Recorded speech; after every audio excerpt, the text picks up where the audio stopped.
Hi there. So I'm going to show you how to put your shoulder rest on your violin, okay? And I'm going to show you which way around it goes and how to always get it right. So let's get into it. So first of all, here's a shoulder rest. This is the Everest. I really like these. You can get the foldable ones and they fit in your case nicely. They've got a nice soft grip on them.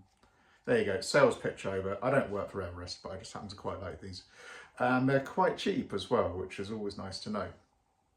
So, look, you can see the shape of it. It goes like that, okay? And the way it works is that it sits on your shoulder underneath the violin and the curved bit goes over your shoulder. So that bit there goes over your shoulder and the other bit comes down over the top of your chest, okay? So this is my left side here. Now, grab a violin, here it is. So, here we go, got the shoulder rest, got the violin. So I'm going to take my violin, I'm going to turn it upside down. Okay, now I don't recommend putting your violin down with the bridge, with the strings going over it, on anything to do this, okay? I just recommend doing it like this. It's much safer and you don't have the risk of knocking your bridge over and getting into all kinds of problems with trying to reset your bridge and not really knowing how to do it. I don't recommend it. So here we go, turn your violin upside down and then, this is my left arm, I'm going to put the violin underneath my left arm like that and I'm holding it against my side. And now I've got the rest of it with my hand, leaving my right hand free to help put my shoulder rest on with. Now, you may notice where the chin rest is, it's on the left hand side, okay? And you can see the little clamp that goes underneath and we're going to use that as our guide, nice and easy. So the curved part of the shoulder rest, so this bit here, that's going to go on the same side as where you see the chin rest on the left side. So that's your left hand side. This is the left hand side of the violin. Now, you might see there's some like feet there. You see that little groove that's going through there, just about see it now? That goes over the lip of the violin like this. All shoulder rests are a bit different, but generally speaking, that's what you're looking for. It should slot over and grip it. Then, that's one side on. Then I'm going to do the same on the other side with the other side of the foot there, like that.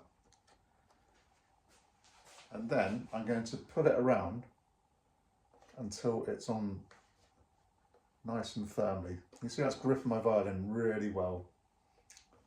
Okay, now, so this is a basic setup for my violin. Works really nicely. You see how that curve is going over my shoulder now.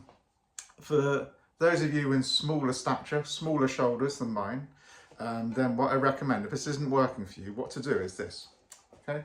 All you want to do is go into the left side again where the chin rest is, and that's where your shoulder is going to meet it, is that if you've got smaller shoulders, so they're not so wide, then what you do is you bring that back closer on this side, closer to where the chin rest is, and then you bring it across there like that. So it's got a nice grip. The most important thing about shoulder rest is it shouldn't come off. If it falls off whilst you're playing, you're not going to enjoy it. So it's really a good idea to make sure you got the right one that actually fits. So watch. So this would be a better fit for someone with much smaller shoulders. Okay, it still works for me, but personally I like the other way where that's actually more across the middle, like this, which seems to fit most people.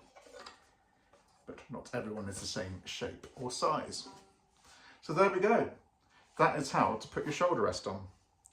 And again, just to take it off under your arm, hold it, gently slide it away, and then it comes off really nice and easily. So there you go, shoulder rest back on, slot it over one side, slide it around the other side, make sure it's nice and grippy, and there we have it. Have fun playing.